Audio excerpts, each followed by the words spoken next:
Oh, it's on YouTube. I can say it. Hello, everybody who's watching us. Today I'm here with Maria, and we're gonna talk about a lot of things. Starting with question number one. How do you think digital entertainment has changed over the years? And with this question, I want you to think like 10 years before, 2015, how you were consuming things on the internet and how you are doing right now. I mean, can you make this comparison for me?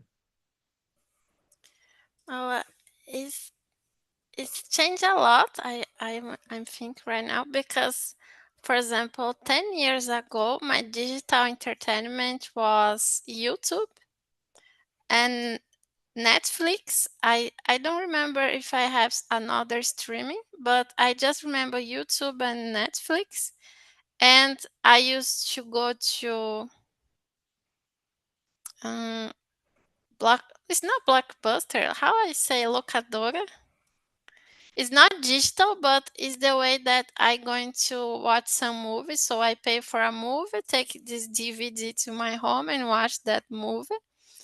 And digital entertainment, it was very close to these platforms like Netflix and YouTube. And my social media was not an entertainment in that time. It was just a social media to talk to my friends and post some personal photos. I didn't care about looking good. I just post photos in that time. But right now I see everything like a digital entertainment. So I use TikTok to watch a lot of short short videos and spend a lot of time seeing a lot of things, and it's a kind of entertainment. And Instagram became an entertainment too because I see videos from influencers traveling, how to do some uh, how to cook some things. And now I have a lot of streamings, so it's not just Netflix or YouTube. I have Amazon, Max, Disney Plus, and all the time I have entertainment around me. Even when I like on the subway, I had some TVs showing some videos or things like that. Yeah, that's great. I think I am a little bit different because in 2015, I was still, figuring out some things. I was still playing a lot. I mean, I always loved, and because of the fact that I lived in a small town, I was able to explore nature and all the things related to it. So my entertainment was like sometimes Facebook, but it wasn't like most of the time. Instagram just a little bit. I don't remember if I already had an account. I think yes, but I don't remember actually. YouTube sometimes and some movies actually. But I mean, I wasn't on Netflix or any other platform until 2020. I was I haven't been familiar with Netflix or any other TV show. I mean, the first TV show that I watched was in 2020. Just you to know, and I'm 22 right now. But, it wasn't a big deal for me to watch things. I was more of, I don't know, doing something different, not being on the smartphone all the time. But right now, everything. Every time I want to watch something. And but right now I'm reading actually. So in the past I was not reading. I don't know why. I don't understand why I wasn't because I liked, but even though I couldn't do it, but now I read a lot, digital books. But I do use Instagram. I don't have TikTok because I'm afraid of it. I'm really afraid of, it scares me. YouTube sometimes, but today we have so many promotional videos, and I have to pay to, watch videos of quality. And I hate it when I'm doing something or listening to something, and then there's an announcement. Oh, no, no, no, no, I just hate it, you know? It breaks me. Well, let's go to the other question. Which streaming platforms do you use the most? And what attracts you to them? Oh, you said you have Netflix, Prime Video, Disney Plus, Apple Plus. I don't know. Yeah, w- in my family we share the login, so I pay for some streamings, my father pay for another one, my brother for another one, so we share because it's expensive to pay for Yeah. every platform. But I don't have a favorite streaming. I have, for example, right now I'm watching a lot of Max because they're a series. It's not series, more like a Brazilian novel there with Camila Pitanga. So I'm Yeah. starting to watching this. So I spend more time on Max.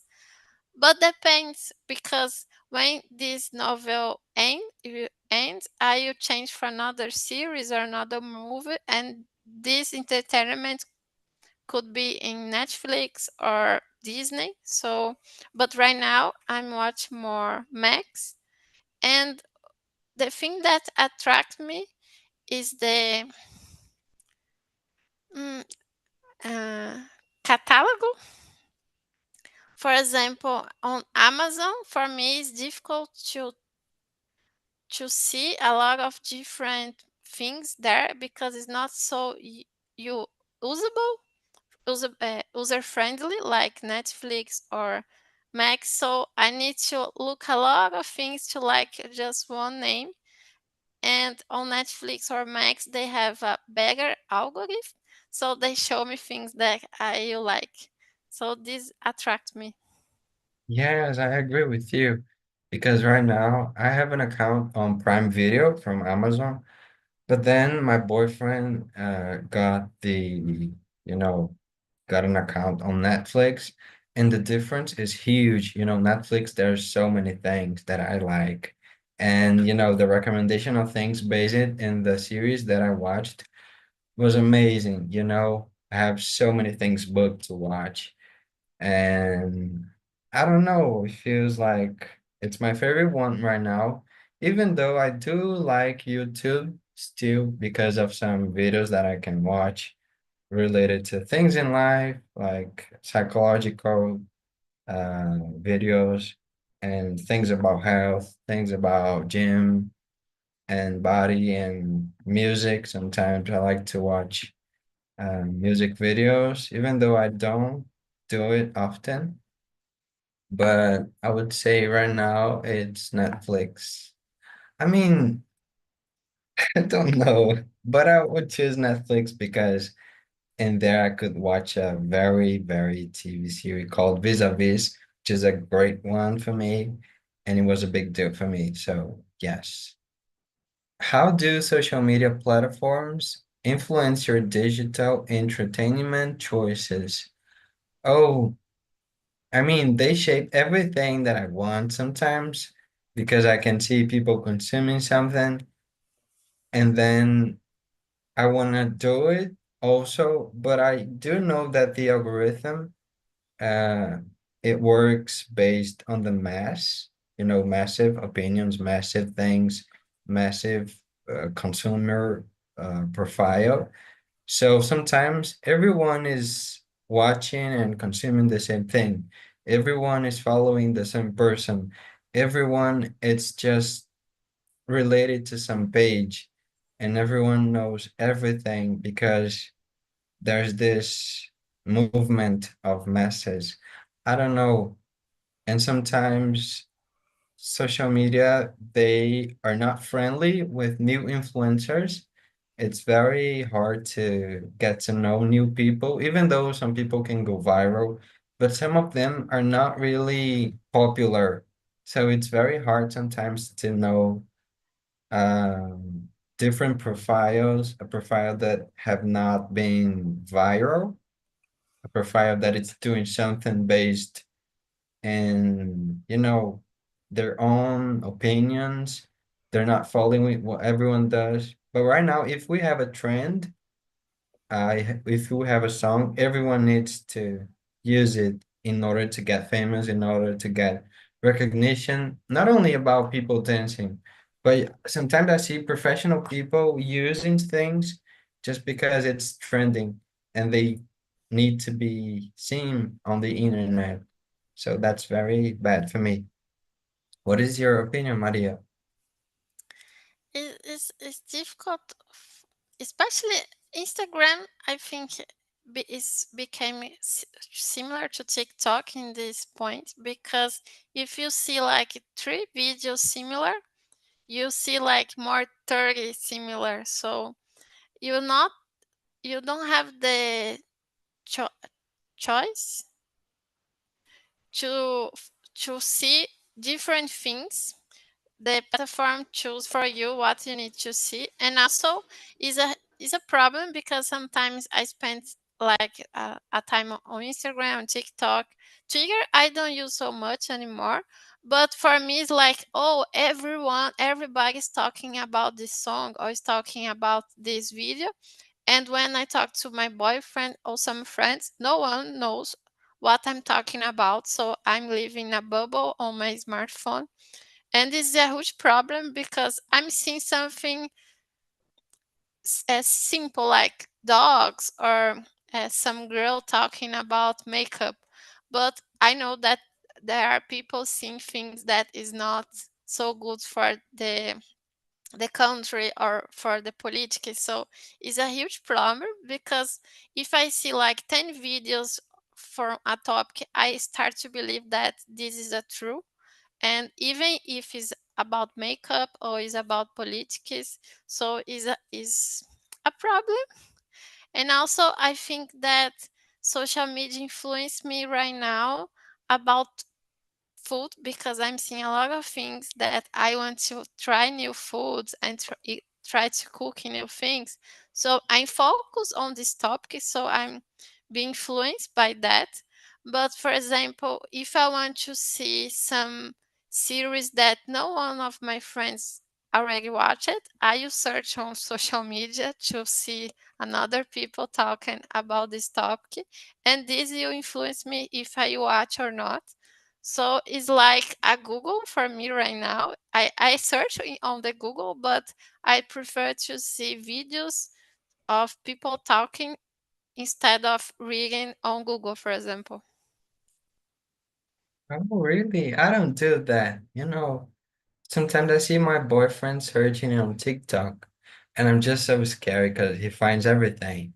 How to do something, what something means, something to do, something to add, a place to go. And I'm so like, is this real? You can find anything in a video. And I just sometimes we go cook something different, and then he's no, no, I'm going to TikTok because I search on Google on or YouTube, and he's like, no, let me search on TikTok because I'm gonna find a quick video, and we're not spending time searching for it. And I was like, okay, but you know, that's life. Let's go to the next question. How has on-demand content transformed your entertainment consumption compared to traditional forms? Um, I don't know. Sometimes I do watch something because I see everyone talks about it. I see everyone likes it. But even though I try to resist, because sometimes I'm a little bit proud, like I'm not gonna watch it because everyone's talking about it. Like some recent movies, popular ones, I was not watching because I wanted to take some time.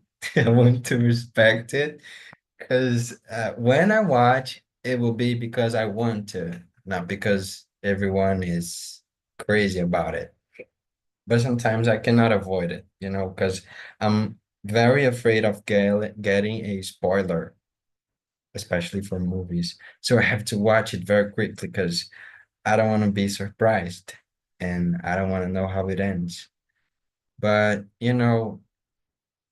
don't know, especially with songs, sometimes it's very hard to ignore because, you know, when you, as you said, when you watch three videos with the same song, then you can stop doing it. Everyone is so crazy about it. And I do know some songs, not because I wanted to listen to them, but because I was on Instagram and then I was passing through some videos and I just know the song, but I've not, you know, it wasn't my choice. But I do know it because everyone listened to it. And yeah, that's my answer. Can you share your thoughts?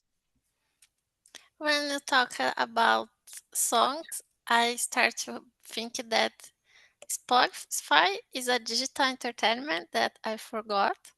And Yes. with songs, I'm a little bit like that because, for example, tomorrow you launched a new Lady Gaga album, and my friend got the songs, but not in a traditional way like on Spotify. And they start to talk about me about the songs, but I will not listen. You listen tomorrow, and you'll be launched on Spotify. But these things happen not just with songs in a traditional way, as you said. Sometimes someone made a remix from some song and put on TikTok or Instagram, and everyone starts to use not because it's a good song, but because it's a trend song. And I feel a little upset because I have this on my mind, even I don't want to. And it's when you say it's not your choice, and it's not your choice because we are there to see some friends or see some content and everyone is using and you start to sing even you don't care about it.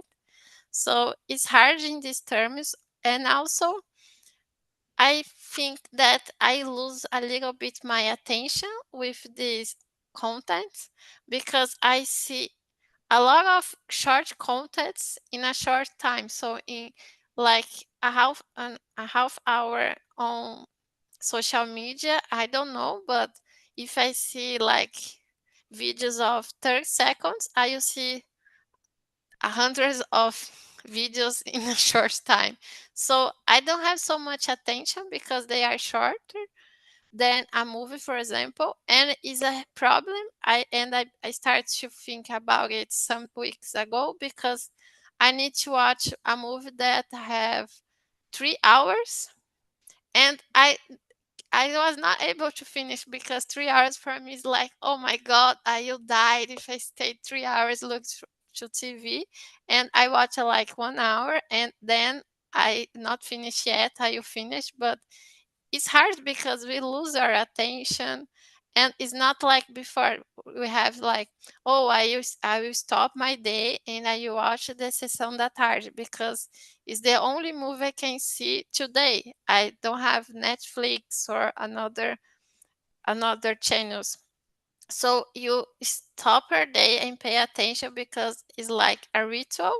But right now we can watch movie at the same time we are getting lunch or yeah, listen music and read, and so we can do a lot of things at same time and one in the time that you want. So it's completely different.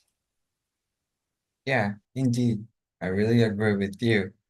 I just I mean, sometimes I want to be out of Instagram, but the reason why I'm there most of the time is to look of the in the supermarket profile, you know, because sometimes I hate to lose something that is cheap today and I need it, like rice or coffee. It's rare, but you know, coffee is very expensive nowadays. But you know, I hate it when there's something and then I just lose it because I haven't seen it. And each time I go to a supermarket, I like to see the Instagram profile to see what's in sale, and then no, I can't blame myself. But let's go to question number six. In your opinion, how has digital entertainment impact the popularity of traditional media such as TV and cinema? Oh, do you go to the cinema nowadays often? Or do you watch TV? Because I don't. Yes, I go to the cinema, but not often because depends on the cinema is expensive. So I choose movies that I really like it or I believe that I would like to see because it's not something that oh I will go every week because it's expensive. And TV I watch it, but not every time. It's like when I am with my parents, they want to watch a Fantastic or things like that. That Journal is the most watched TV program in my house because it's different to read some notes on internet and see some notes on TV. And there's some feeling that is more confiável on TV that I see notice on or news on TikTok is not I don't trust. So it's just that, but it's hard to say how digital entertainment impacted. I believe that digital makes entertainment more accessible because right now everyone uh, can get some entertainment on smartphone or even on your TV, but you use a streaming on your TV. But cinema, I think that have a huge impact because, for example, Netflix uh, are launched one movie every day. I saw this on some news. So people just pay like 30 reais and see a lot of movies. And with 30 reais, you pay just one ticket for one movie at the cinema. So I think this impact a lot the the cinemas around Brazil. And TV is hard just because I don't know exactly. I know that something changed on TV, but for example, we have Global Play and they launched a lot of series on the streaming and put some 2 or 3 episodes on TV and say, oh, you want to watch another episode, you need to pay on Global Play.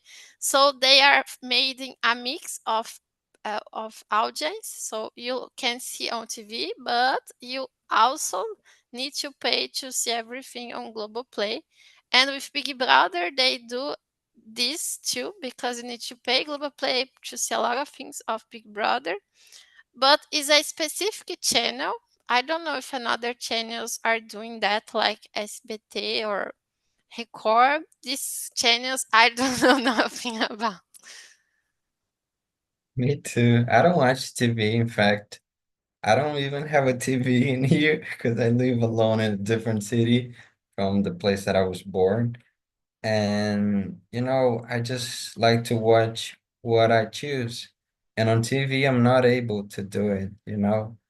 And cinema, you said one really important thing about being or not accessible to people. The reason why I don't go to cinema often is the price, obviously, because it's a great experience. It's like so different. You are immersed and it's so comfortable. It's so great to listen to see everything, and you just feel more emotions, I guess. But I do choose cinema when it's a big deal, like an important movie for me, or something that I really want to watch, or even when, I don't know, my boyfriend or some friend invites me to, and we just want to hang out, and that's okay. Um, but um, we're not there all the time. And I think for me, it's the price. And sometimes being out of home, it's very hard. And we can do it while we're at the bus, before we sleep, and when you have a break at work. I mean, you can do it whatever you are. You just need your smartphone, and that's it. And on TV and cinema, I think it's a little bit different because you have to plan yourself. There's a specific time to go there. If you don't respect the rules, you will not watch whatever you want. So yes. Oh, question number seven. It's we've talked about it. How do you perceive the influence of recommendation algorithms on your content choices on digital platforms? Do you follow the recommendations all the time, Maria, or do you prefer to search it? Sometimes I follow, but not all the time because I see things so similar. For example, Netflix, they have great things, but also they do a lot of things that are so similar. So I watch one or two, and then if the third one is similar, I don't like to watch this one. I need to something new. But it's on streamings. I have this behavior because it's not like 1 minute. I spend more time watching, so I need to be focused and like what I'm watching. But on social media, it's different because, for example, I love to see some videos from dogs. So I see a lot of recommendations because it's something silly. I just spend my time seeing that. It's not a big deal. Like I need to learn Me about too. dogs. It's just dogs. I need to see the dogs, the cats. So in this case, I follow the algorithms and I like it that they bring to me this kind of videos. Yes, me too. And sometimes some memes, like some funny things, I do like to watch. But most of the time, when I go to the searcher, there's a lot of people dancing, and I just click on "Don't recommend me." Do not put this on my screen, but they don't respect because sometimes I have to click on it to, avoid it. And I think they understand that I like it. Some people dancing, some guys, especially guys, I have a boyfriend, I don't need that. But I think they know I'm gay, so they think I am crazy about men. I don't know, I just don't get it sometimes. And And the sometimes it appears to me, algorithms. Oh, sorry. yeah, yeah, go ahead. You talk about this when you put "is not for me." I don't want to see this kind of content. It happens some things to me that I believe is because of location. So when I'm at my parents' city, is a really small city on countryside, and then algorithms recommend to me some content that I see and why you are recommending this for me? It's like, oh, some girls doing exercises with different clothes, like more traditional clothes to no one see your body, and it's completely different from my behavior. And I say, what's happening? But I believe that when you change your location, all these kind of things, the algorithm give change your recommendations too. It's not just what you are seeing, but they use a lot of things to understand your behavior. They can hear us. I just hate it when I'm talking something that I want to buy, and then when I open Instagram, it's there waiting for me. And sometimes I do want it. I just hate it because I can speak next to this. This is dangerous. Sometimes I receive recommendation in Shopee, you know, about things that I wasn't interested in. And then it's on Instagram and it's on Google and I receive notification about it. I just hate it. I feel that I'm being controlled. In fact, I'm thinking about, you know, being out of Instagram for a while and starting, I don't know, planning to do something different because I think it's the same thing every day. But I do like to watch dogs and cats and sometimes cows as well. And I don't know, sometimes I just want to sit or maybe, I don't know, to just watch it without any worried about life. But I don't know. I just hate it to have this conflict inside of me. Um, how have interactions on digital platforms such as poll, comments, live streams changed your entertainment experience? I mean, do you often comment on your friends or on people posts? Do you share it? Like your favorite artist, do you comment, oh, you're beautiful, oh, I love you, or I don't know, I love this song. Do you interact with the things that you like? In the past, I believe that I use more, like I used to comment every post from my friends, even just like one emoticon or "Oh, I love you," the best, things like that. But Yeah. today, it's just like share some things, but it's very difficult. The only thing that I know I will share every week at least one time is memes, because it's the way that I express myself on social media. But I don't use to comment anymore. And I feel that is something bad because we use a lot of WhatsApp, but we avoid to talk. So we are, at least me, I'm losing my skills communication because how as fast I can say something and finish, I'm better. Like, oh, I spend like 10 minutes answer these questions from my friends on WhatsApp, and then I spend time seeing videos and just like and not comment. Yeah, that's it. I mean, I don't interact a lot. I do share memes. I just love it. And sometimes I want to share everything with my friends because I find it so funny that I want them to watch. But I don't know. I don't comment. I don't let comments on things. I just let my like in there. And, on WhatsApp, I don't talk to people very often, just my boyfriend and sometimes my mom as well. I have to talk a lot at work. So at the end of the day, I just don't have energy to call somebody or to let a comment. On LinkedIn, which is a professional social media, I do like sometimes to receive something or even to let a comment on my friends or the people I admire or the people that I want to follow.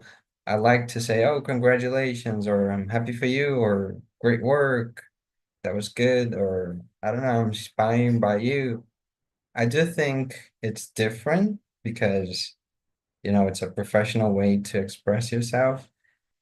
But sometimes I'm very tired of saying something like, congratulations, you got a new position at work.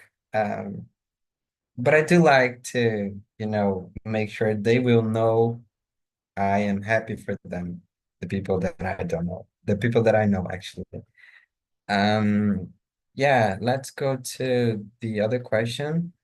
What new trends or technologies do you believe have the power to transform the future of a digital entertainment?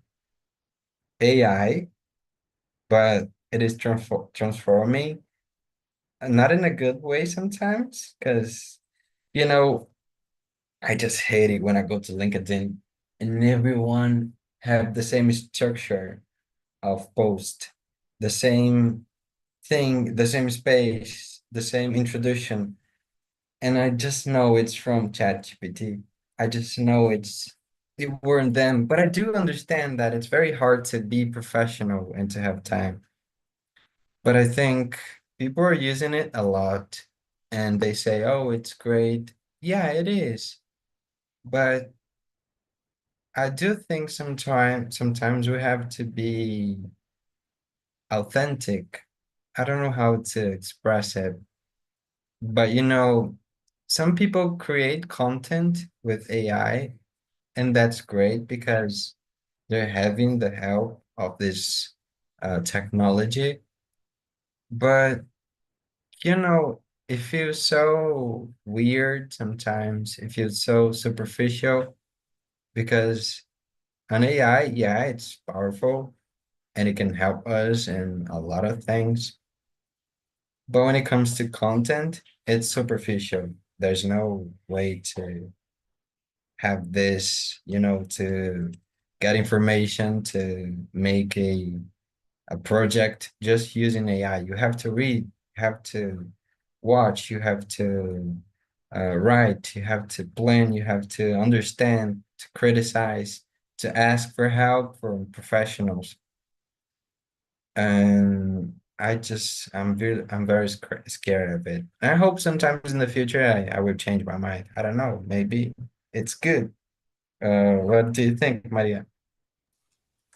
I think AI is something that you're not going away. The AI you'll be in every situation of your daily routine. And at entertainment is a problem. For me it's more the problem than a solution, but because people are using in the wrong way.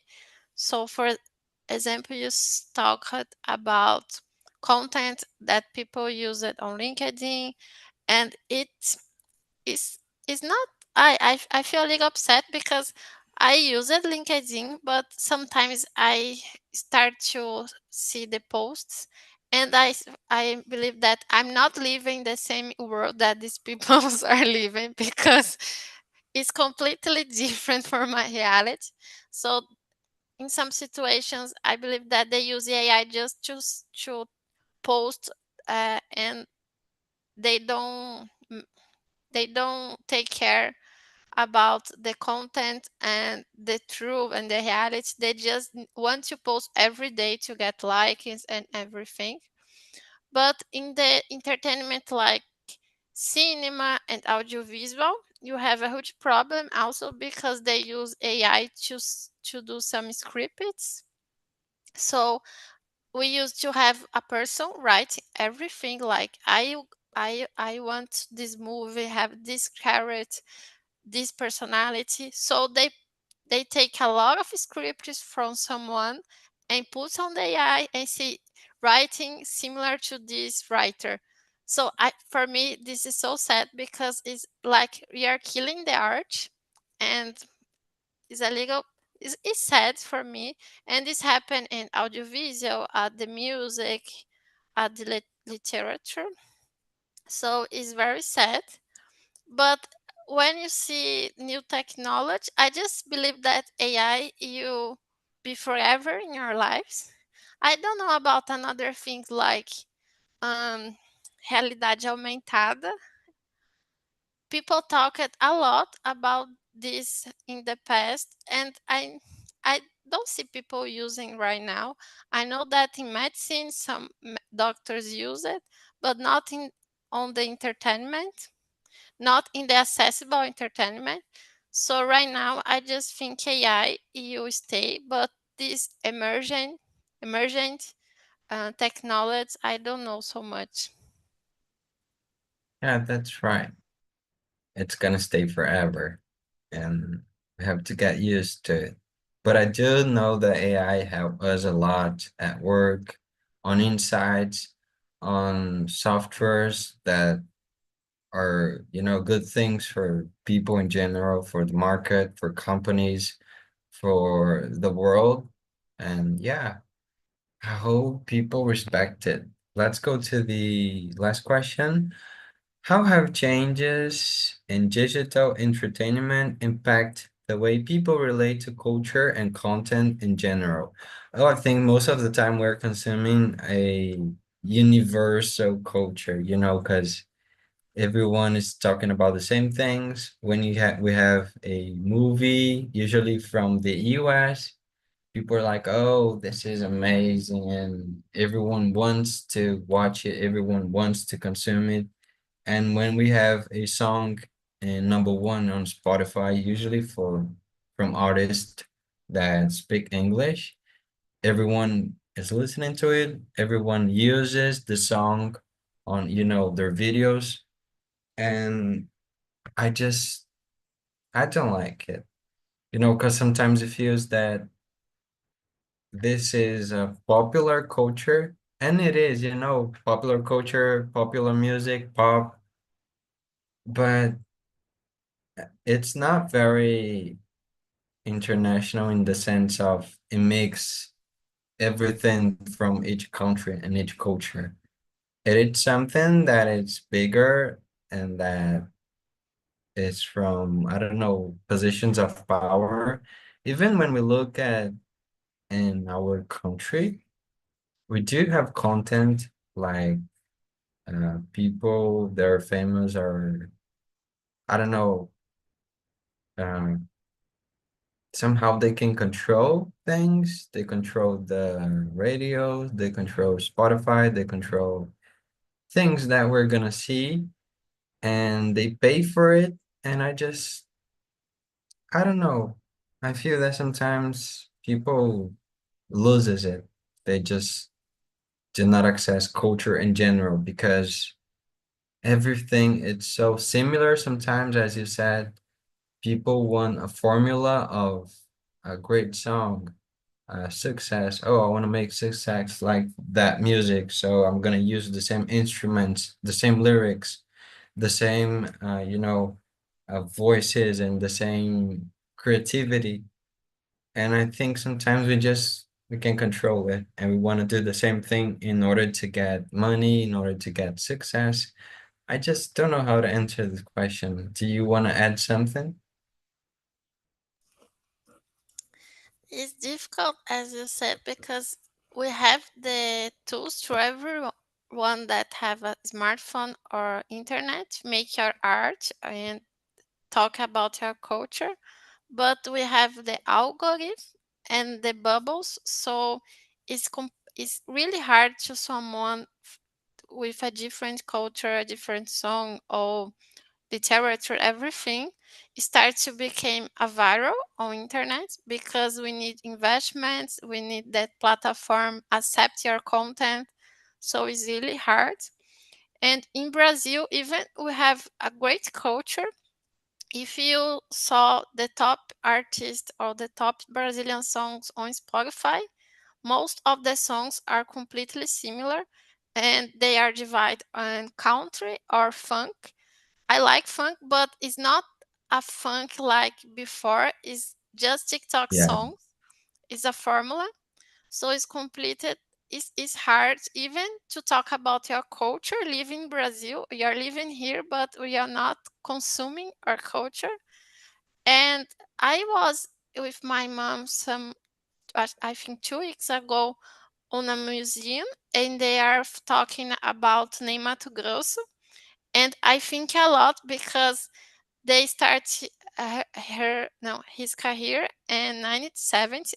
It was like a really long time ago, and until now, you don't have some artists, a man artist, so different and with a different culture like Nate Nate did. I started to think about we have great artists right now with your age, but right now everyone is doing something that you became a trend on internet, not just making some art. They need to follow some steps to become good on internet, and it's really hard because I know we have more tools, we have more information, but also we have more rules to how become famous, what you need to do, the words you need to say, the trends you need to record and post.